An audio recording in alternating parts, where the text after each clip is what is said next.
Juste avant que la vidéo commence, tu dois absolument savoir que tu peux récupérer une formation gratuite Assure ton bull market comme un pro et en plus de ça un accès VIP au contenu exclusif. Défile dans la description de cette vidéo, clique sur le premier lien juste ici, clique sur obtenir gratuitement, remplis ce formulaire, trade sur notre plateforme partenaire BitGet et obtiens le contenu VIP qui te permettra de trader à mes côtés en suivant mes stratégies et un accès VIP sur mon Discord. Également, tu recevras automatiquement mon top 5 altcoin pour 2024. Tu peux retrouver une vidéo qui t'explique tout dans la description. Juste ici, bon visionnage. Bonjour à tous, j'espère que vous allez bien. On se retrouve pour le brief du lundi 5 février 2024. On se fera un petit peu en Bitcoin, Ethereum et vous avez choisi en commentaire CKB. Du coup, je l'analyserai aujourd'hui et je remets en jeu ETC contre Link. Link qui a une charte intéressante qui est en train de déclencher un breakout et également ETC qui est toujours assez plat, qui reste assez intéressant. C'est à vous de décider, ça fait longtemps que ETC n'arrive pas à gagner. Et aussi à me proposer des idées d'altcoin à analyser en commentaire. Alors, du coup, le BTC qui est toujours dans cette zone de contraction dans laquelle on accumule beaucoup de stop loss au niveau des 44 000 $ et beaucoup de stop loss au niveau des 40 800, 40 900 $. Comme vous le voyez ici, on est un peu en train de faire une sorte de triangle qui donnera une résolution haussière ou baissière. La résolution sera assez importante, mais c'est surtout ce qui va se passer après, ce qui sera important. Actuellement, il est impossible de dire que le marché va résoudre au nord ou au sud. Il y a ceux qui ont leur idée, qui se disent oui, bah ça, c'est un triangle de continuation, donc ça va casser au nord, c'est tout à fait possible. Et puis il y a ceux qui se disent tout simplement, bah, on est venu récupérer les stop loss, donc on est en train de faire ce triangle pour casser au sud. Les deux idées sont correctes. Il n'y en a pas une qui est meilleure que l'autre, c'est le marché qui va trancher. Ce qui va être important, c'est pas ça. C'est de voir ceux qui vont se jeter dans le train de la cassure. C'est-à-dire, imaginons, le marché décide de faire une cassure baissière. À mon avis, je pense qu'on viendra récupérer les stop loss au moins jusqu'aux 40 880 $. Ce qui est important, c'est la suite. C'est-à-dire, ok, on casse.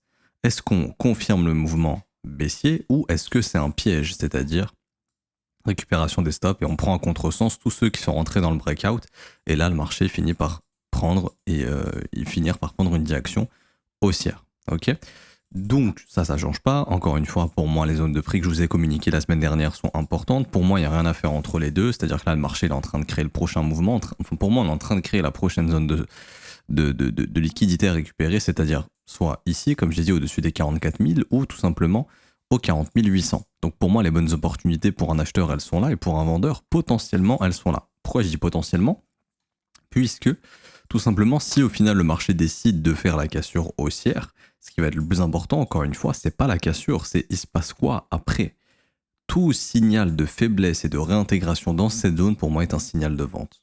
Tout simplement, ça veut juste dire, ok, short squeeze, on récupère les stop loss, ça faiblit, grande chance maintenant de prendre à contre-pied tous ceux qui sont rentrés sur le breakout, et au final de potentiellement prendre une direction baissière comme ça en daily, si le breakout ne tient pas. Ok.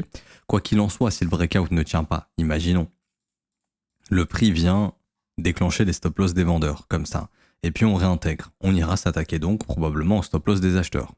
À ce moment-là, la question, encore une fois, c'est est-ce que la zone, elle tient? C'est que ça. La question, c'est tout le temps ça. Est-ce que au final, la zone, elle tient? D'ailleurs, ici, toute la zone d'imbalance est ici. Toute cette zone, franchement, 44 000, 45 500 va être extrêmement importante. C'est la zone dans laquelle il y a de grosses probabilités de former un sommet descendant. Vous vous souvenez, c'est le haut du range précédent ici. Si le marché, tout simplement, donc là, ce gros bloc, si le marché vient ici et se fait rejeter, on a des possibilités de revenir dans le bas du range qui sera là. Et ensuite, on verra. Est-ce que le haut du range casse? Enfin, est-ce que le bas du range, casse ou non? Si il casse, bah, ce sera création de range, déviation, réintégration, pullback, cassure baissière au final et donc reprise baissière. En revanche, si le range finit par casser, au nord ici, direction haussière et là, direction, je pense perso, 50 000, 52 000 $ assez rapidement. Donc, pas plus de choses à dire sur le BTC, beaucoup d'indécision, la faible volatilité et permet aux altcoins de performer, du coup c'est pas mal. Mais là en tout cas sur le Bitcoin honnêtement il n'y a pas grand chose d'intéressant de plus pour moi à dire là-dessus. Également vous avez ici tous les plus bas journaliers Ça, c'est un indicateur qui a été fait, que vous pouvez retrouver d'ailleurs sur le petit lien en commentaire épinglé. Donc vous allez en commentaire épinglé. Les indicateurs que j'utilise, vous pouvez cliquer sur ce lien, on vous a mis tous les indicateurs, parce que tout le temps on me demande comment retrouver cet indicateur, etc. On a fait un site justement qui vous répertorie tout. C'est en commentaire épinglé si jamais. Et pour revenir ici, donc là en fait c'est les plus hauts journaliers que vous voyez ici. Ça c'est tous les plus hauts journaliers qui sont intacts. Et là c'est tous les plus bas journaliers. Donc encore une fois, on voit que le marché, ça fait depuis plusieurs jours qu'il est en train de consolider entre des plus hauts journaliers et des plus bas journaliers. Donc les gens qui ont tradé pendant cette période-là, tout naturellement, leurs stops sont où? Sont ici et sont ici. Donc on voit que le marché est en train de préparer ce prochain mouvement. Ok. Perso, je pense que les deux zones seront nettoyées très très probablement. Maintenant, la question c'est on prend qui et quoi en premier, tout simplement. Prendre d'abord les stops au sud, ce serait plutôt bullish. On va pas se mentir. C'est toujours mieux de d'abord chasser les acheteurs pour faire le mouvement, parce que si d'abord on chasse les vendeurs et que ça tient pas, il y aura de grandes chances d'aller chasser les acheteurs derrière, mais je pense encore plus de chances de au final péter cette zone et pourquoi pas faire des plus bas. Donc le mieux pour un scénario bullish, ce serait tac et hop, ok. Donc d'abord la zone des 40 800.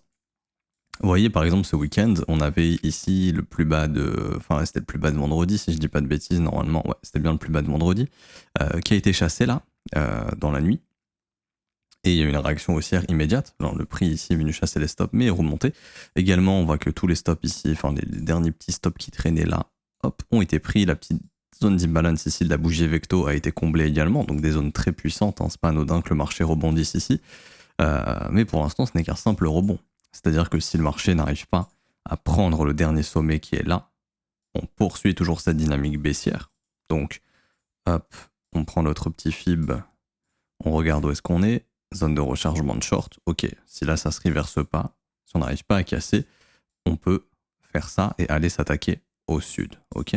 Donc niveau pour aujourd'hui à surveiller, 42 967 $ dans la dynamique du prix, et bien sûr 42 173 $, une cassure baissière ici va nous ramener probablement très proche de ces stops, et là il y a tellement de stops que ça risque d'aller très vite si on les déclenche. Soyez pas étonnés s'il y a une bougie rouge sur le BTC ou une grosse bougie verte, encore une fois. Il y a le commentaire débile qui va revenir. Ah, il dit que ça va monter ou ça va descendre. Bah oui, encore une fois, on ne sait pas. Le plus important, c'est justement d'identifier les niveaux qui vont vous intéresser pour agir. Perso, les niveaux ici, je m'en fous. Le seul type de setup qui serait intéressant à trader, pour moi, c'est la dynamique du prix, c'est-à-dire simplement shorter les retours en zone de rechargement de short, puisque ce mouvement est baissier.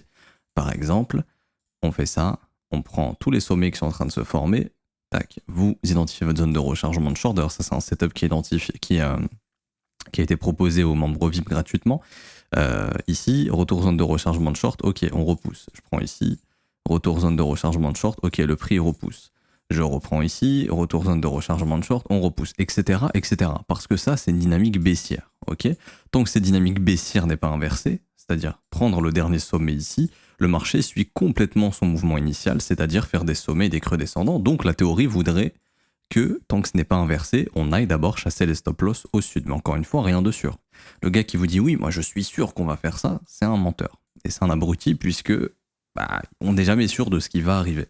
Le plus important, c'est d'identifier les zones qui vont vous intéresser et le comportement du prix par la suite, qui vous permet donc d'agir, d'encadrer un trade, entrée, stop loss, risk reward. Est-ce que ce setup m'offre un win rate intéressant quand je l'exécute? Oui, non. Si oui, je l'exécute. Sinon, je le mets de côté, tout simplement. Ni plus ni moins. Donc voilà.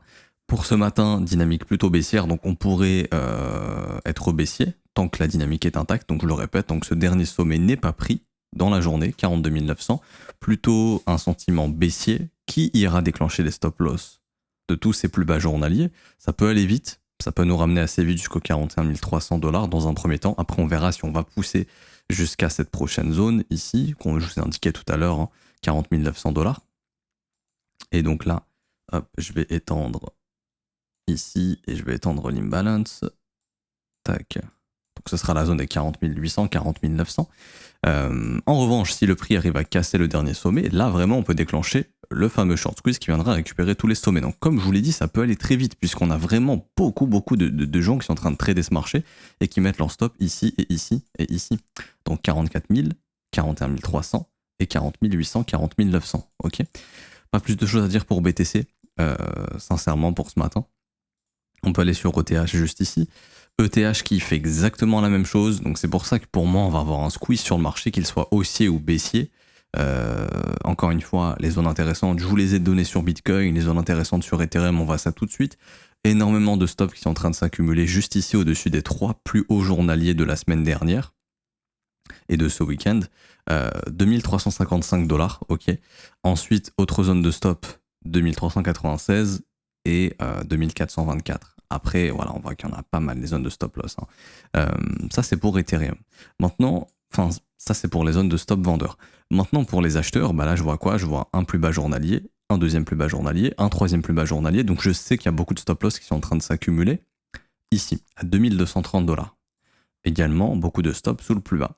Pour moi, Ethereum va faire comme Bitcoin, va suivre le mouvement du Bitcoin, va nettoyer dans un premier temps un des deux camps, impossible de savoir lequel. Si Bitcoin décide de nettoyer au sud et de maintenir sa petite dynamique baissière là qu'on est en train de voir, bah, Ethereum fera de même. S'il décide Bitcoin de faire un short squeeze, bah, Ethereum fera un short squeeze. Le plus important, encore une fois, c'est après ce mouvement, est-ce que ce mouvement est maintenu ou non? Parce que c'est bien de compresser comme ça le prix, mais s'il y a une résolution haussière, il faut que le prix il break out vraiment, il tienne cette résolution. Si le prix fait juste un short squeeze et après il refait ça, c'est pas bon. Ok, ça voudra dire, ok, on est juste venu récupérer des stops, on a liquidé des gens et on repart dans l'autre sens. On décharge le train, on veut prendre une direction baissière, mais il y a trop de gens dans le train, on le décharge. Tout comme si on veut prendre une direction haussière, il y a trop de gens dans le train, on le décharge et ensuite on y va. Très souvent, c'est comme ça que ça se passe. Ok, par exemple, vous prenez le mouvement du BTC ici, quand on a fait le fake out du range ici, on voulait faire un mouvement baissier pour venir récupérer les stops là. Le marché est d'abord venu péter au nord et on a été au sud. Et ça, on en avait parlé. Si le marché casse le range au nord et le réintègre, il y aura de grandes chances au minimum de venir ici. C'est ce qu'a fait le marché. C'est pas anodin, encore une fois. C'est des zones d'intérêt pour de gros poissons parce qu'encore une fois, les gros poissons ne peuvent pas rentrer là où tout le monde trade. Ok, les zones d'intérêt pour eux, elles sont là et elles sont là. Elles sont dans les zones de prix qui ont été les moins tradées. Parce que ce sont des zones de prix dans lesquelles on va créer du volume qui peut être exécuté. Imaginez que tout le monde est en train de trader un range comme ça. Est-ce que le gros poisson, il peut récupérer beaucoup de supply ici? Techniquement, il peut. Il peut récupérer. Mais ils vont récupérer beaucoup plus ici ou ici. Parce que c'est ici que les vendeurs vont se faire sortir et que les acheteurs vont rentrer sur breakout. Donc s'il y a du volume à l'achat récupéré, il est bien là. Et pareil pour les vendeurs. Les mecs qui vont shorter les ranges vont shorter le breakout. Ceux qui vont se faire liquider dans le range vont se faire liquider ici. Les acheteurs qui ont acheté les ranges vont invalider en cas de cassure baissière et c'est là où les gros poissons vont pouvoir agir. Après, la question, c'est est-ce que le marché réagit ou non? Parce qu'encore une fois, les breakouts, ça marche. Ce qui marche, trader un breakout, ça marche. C'est-à-dire qu'imaginons, voilà, le marché fait ça, il y a un breakout, on peut très bien continuer. Ça ne veut pas dire à chaque breakout, on va réintégrer. Non. Mais si on réintègre, très généralement, c'est un signal baissier pour aller récupérer dans l'autre sens. C'est pour ça le breakout, c'est important de regarder comment il se passe. Et c'est la même chose. Est-ce qu'on breakout vraiment? Ok, dans ce cas-là, c'est bien. Mais si on breakout et que ça réintègre, c'est que c'était juste chasse au stop des vendeurs et très généralement, c'est une reprise baissière qui nous attend. Ok. Donc, Ether, pas plus de choses à dire à ce niveau-là. Encore une fois, il y a des zones de stop dans tous les sens. Si je retire l'indicateur et que je vous mets simplement une vision simple, c'est très simple. C'est ici le point haut du range, les stops des vendeurs, et ici c'est le point bas du range, les stops des acheteurs. Tout simplement. Si le marché vient ici, il n'arrive pas à tenir son breakout, on assistera à ça. Si le marché vient ici, il n'arrive pas à tenir son breakout, on assistera à ça. Le meilleur scénario, ce serait celui-ci, ce serait le scénario bull. Pour un scénario bullish, serait idéalement d'abord nettoyer au sud tout le monde et ensuite prendre à contre-pied tous les vendeurs. Ce serait le meilleur scénario. Mais bon, encore une fois, c'est le marché qui va décider. Nous, on est maître de rien et on observe jusqu'à ce que le marché donne l'opportunité. Alors, et en daily, pareil, toujours dans le range, j'en ai déjà parlé, mais tant qu'on recassera pas les 2400, il se passera rien. Tant qu'on recassera pas les 2100, il se passera rien. Extrémité ici, extrémité ici. Si on fait ça et que ça tient pas, c'est baissier. Et si on fait ça et que ça tient, c'est plutôt haussier. Et là, je pense qu'on ira vraiment casser la résistance. N'oubliez pas qu'on a un potentiel ETF sur Ethereum. Bizarrement, les médias n'en parlent plus. Je pense que c'est quand le graphique s'améliorera que les médias vont en reparler pour relancer le narratif. À moins que l'ETF Ethereum a très peu de chances d'être accepté. Et à ce moment-là, si on reprend un graphique baissier, vous allez voir que les médias vont nous dire que les ETF ne seront pas acceptés, probablement. Et c'est ce qui justifiera la reprise baissière d'Ethereum. Mais en tout cas, ils vont essayer de rejustifier le prochain mouvement pour créer un narratif autour. Par exemple, si le prix fait ça, euh, et qu'on recasse la résistance, attendez-vous à ce qu'au moment où on casse la résistance ici, il y a tous les médias qui se remettent à parler de l'ETF Ethereum comme quoi il va être accepté, qu'il y a une grande chance que ça s'améliore sur le dossier machin, pour relancer le mouvement haussier, pour justifier cette hausse. Parce que les médias, encore une fois, ont besoin de justifier les mouvements, c'est ce qui fait du clic, tout simplement. Voilà. Et en revanche, si le prix fait ça, imaginons, tac, et puis au final, reprise baissière, bon bah là, attendez-vous à ce que les médias disent que l'ETF ne sera pas accepté, ce sera le narratif, pas d'acceptation, en tout cas, où il y a une grande chance de ne pas avoir d'ETF, Ethereum, blablabla, ok. Et pour finir, du coup, CKB, alors CKB qui a une bonne charte, on va essayer de voir si on n'a pas des petites informations qui traînent sur Dropstab, est-ce qu'on a du vesting ou pas à venir. Alors, bon, déjà, on a combien de circulating supply? Ok, on a 98%, donc il n'y aura pas de vesting. C'est le cas. Très bien. Bon, après, il y a un max supply, c'est-à-dire qu'il y a de l'inflation à l'infini, mais en tout cas, de ce qui a été prévu d'être release, on a 98%. Donc plutôt cool ici. On a une inflation qui normalement devrait être limitée. Vous voyez, on a une FDV à 199 millions et un market cap à 196 millions, donc ça, c'est correct.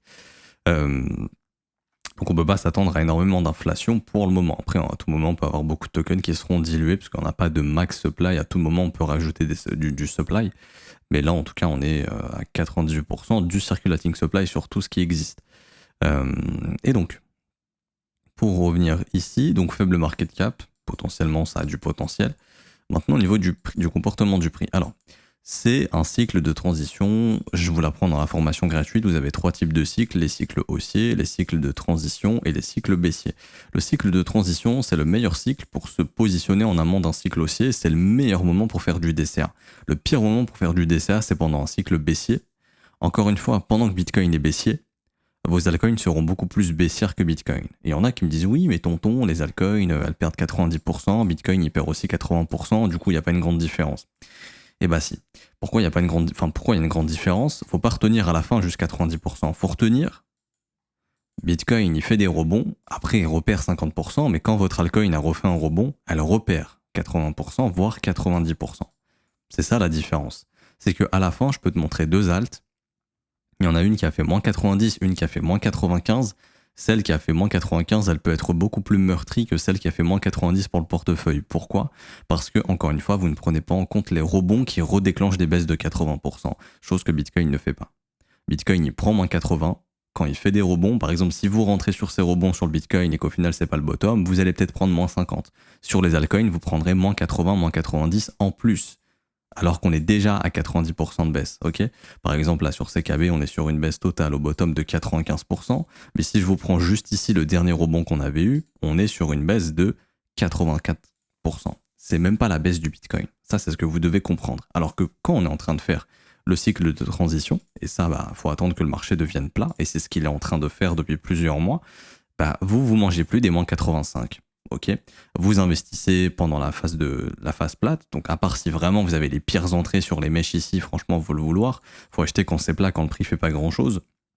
Mais quelqu'un qui fait son DCA quotidiennement, imaginons, il a acheté là, à grand max, là il se prend moins 33 et le prix il est déjà revenu à break-even. Parce qu'encore une fois, vu qu'on est en cycle de transition, le prix il oscille entre 2 bornes. Donc votre objectif c'est d'essayer d'acheter le plus bas de la borne basse pour avoir le meilleur prix d'achat. Mais même si vous achetez dans la borne haute, c'est pas grave puisque le marché va consolider dans cette borne jusqu'à ce qu'il casse soit au nord ou au sud. Bon, si on est bullish sur les cryptos et sur le projet, on s'attend plutôt à un breakout au nord. Et si on fait du DCA, c'est parce qu'on veut un breakout haussier. Ok. Donc voilà, cycle de transition, bon moment pour faire du DCA. Également indicateur de volatilité, on voit que quand on est dans le rouge, c'est pas le bon moment, et quand on entre dans le vert, on rentre dans cette phase de transition, et c'est le moment où on peut faire un DCA. Donc là, techniquement, depuis fin 2022, on peut faire son DCA tranquillement, depuis plus d'1 an, peut-être même 2 ans maintenant, où on peut faire du DCA. 490 jours, donc ouais, pendant 1 an et demi, il y a la possibilité de faire son DCA tranquille. Quel sera le signal de reprise? Il est très simple. Le signal de reprise sera la cassure du plus haut qui a été enregistré au 0,007, donc au 7 dixièmes de centime. Ça sera le signal haussier. Également, on a quelques signaux haussiers intermédiaires, c'est-à-dire que là, on commence à avoir des petites structures haussières, des petits W weekly qui se forment. Très bon signal. Ce qui est intéressant également ici, c'est que le prix a fait une énorme zone de stop, donc un gros support. Hop, on est venu récupérer tous les stop loss le 22 janvier et bam, gros mouvement haussier. Ça, encore une fois, c'est pas anodin. On crée un support. Un gros poisson ici est venu récupérer toutes les zones de stop et boum, on pousse dans l'autre sens. Il y avait une demande probablement pour quelqu'un qui voulait acheter massivement ici. On s'est assuré de créer un maximum de stops ici pour le fil, tout simplement. C'est pas anodin, encore une fois, comme par hasard qu'on ait la petite chasse au stop avant que le marché déclenche le breakout. Ok, ça arrive très très souvent. Donc belle structure pour moi tant que le CKB ne réintègre pas le breakout ici des 0,0039, donc on va dire 0,040, plutôt bullish avec objectif aller chercher le haut du range. Donc là en fait on trace le setup de range ici, ça c'est le bas de range, ça c'est le milieu de range, on voit qu'on est en train de bloquer au milieu de range. Si on casse le mid-range, on ira pousser dans le haut de range à nouveau.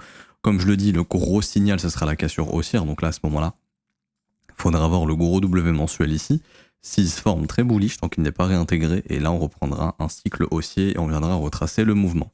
Ce qui peut arriver également, c'est un schéma d'accumulation Wyckoff, c'est-à-dire le marché est en train d'accumuler énormément de plus bas ici. On a le plus bas de 2022, le plus bas de 2023 ici, je vais vous les indiquer, mais là on a le plus bas de 2022, ici on a, je vais faire un 2 un peu plus joli, ici on a le plus bas de 2023. Hop, bon mon 2 il est dégueulasse. Hein. Hop, tac, pas se prendre la tête. Voilà. Et donc là, le plus bas de 2023, donc c'est ce qui fait qu'il y a beaucoup d'investisseurs qui peuvent paniquer et capituler si le prix vient ici. Je dis pas qu'on va y venir, mais si on y vient, c'est une opportunité exceptionnelle. Et ce sera le moment de lancer le bull run, un peu comme on a eu ici. On chasse tous les acheteurs de ce support et bam, on lance le breakout. Le spring, c'est la même chose, c'est la dernière phase dans un schéma Wyckoff d'accumulation, c'est-à-dire on s'assure de sortir les derniers investisseurs en les faisant paniquer ici, et la réintégration est le signal que le spring est fini, et là on part dans l'autre sens et on breakout. C'est un schéma qui se répète souvent, qui n'est pas forcément obligé d'arriver, mais qui pourrait se former, encore une fois. Encore une fois, je dis pas que ça va arriver, ok ? Si ça arrive, voyez vraiment ça comme une opportunité intéressante. Et le signal, c'est vraiment la réintégration. C'est-à-dire que là, vous avez le support. Ici, le signal, c'est très souvent quand on vient prendre ça, et quand on réintègre et ça redevient un support, le signal, il est là. Et c'est le meilleur moment pour se positionner, c'est quand le prix il arrive à reclôturer dans le support, tout à fait possible d'acheter, avec une invalidation si le prix recasse définitivement le plus bas. Parce que si le prix recasse définitivement le plus bas, à ce moment-là, on se retrouve très généralement avec une vraie poursuite baissière. Ok ? Mais bon, vu que là on estime qu'on est en pré-bull run, pour moi un spring ici ça s'achète si on est bullish sur le projet, et ensuite on ira au minimum récupérer très probablement les plus hauts ici, donc au-dessus des 0,072, donc ça ferait une entrée on va dire au niveau des 0,02 voire 0,015 pour déjà une première zone de TP dans les 0,07, c'est plutôt pas mal. Bref, ça c'est si le spring se forme. Maintenant voilà, pour moi c'est le moment de s'y intéresser si le projet vous intéresse, si vous êtes bullish dessus, si vous pensez que ça a du potentiel, que ça a du potentiel, ça peut faire quelque chose à ce cycle. Au moment où le marché vraiment viendra casser cette zone de résistance ici, là on va démarrer les choses sérieuses et là on repassera dans quelque chose d'haussier. Quels seraient les objectifs ? Je vais prendre le précédent sommet qu'on avait eu en mars 2021. Je prends mon FIB, première chose que je regarde c'est où est le premier arrêt, très souvent c'est un niveau qu'on vient chercher, mais avant ça il y a des zones plus ou moins intéressantes. Bon, comme je disais, c'est cette zone ici, les 0,071 à peu près. Ensuite on aura une zone intéressante légèrement ici, au niveau des 0,010, chiffre rond et petit imbalance, donc ça le marché viendra combler. Également au-dessus de ce sommet, ça sera une zone de profit intéressante, 0,014. Ensuite on a une grosse zone de stop ici qui est en train de s'accumuler autour des 38,2, super, donc ce sera les 0,018. Soit le marché s'arrête ici, soit, il arrive à casser le premier arrêt. Et à ce moment-là, vous connaissez la règle. Très souvent, le marché va essayer de pousser jusqu'en zone de rechargement de short. Donc à ce moment-là, on viendra chercher les 61,8 qui correspondent aux 0,028. Et après, les futures zones intéressantes sont ici, donc au 0,036, ici au 0,042 et au-dessus de la TH à 0,044, donc à 4 centimes. Il y a du chemin, encore une fois. Il y a vraiment du chemin.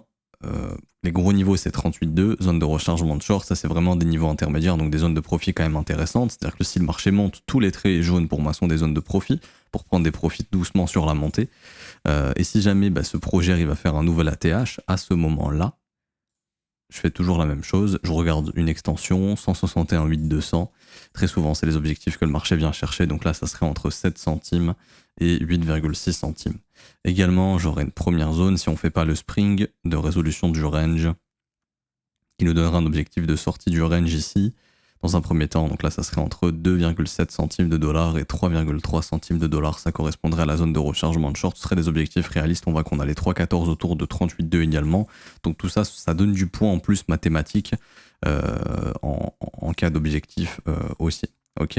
En mensuel, est-ce qu'on a vraiment des grosses zones qui traînent? Ouais, franchement, au-dessus de ces sommets là, 38,2, c'est vraiment un niveau important.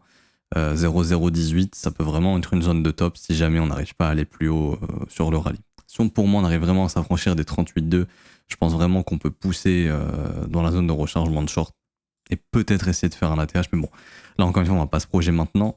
Vous savez que ce marché a énormément changé depuis les années. On est vraiment dans un marché qui maintenant réagit au narratif, alors qu'avant il y a tout qui pouvait pumper dans tous les sens, qu'il y ait un narratif ou non. Là, le marché l'a vraiment changé.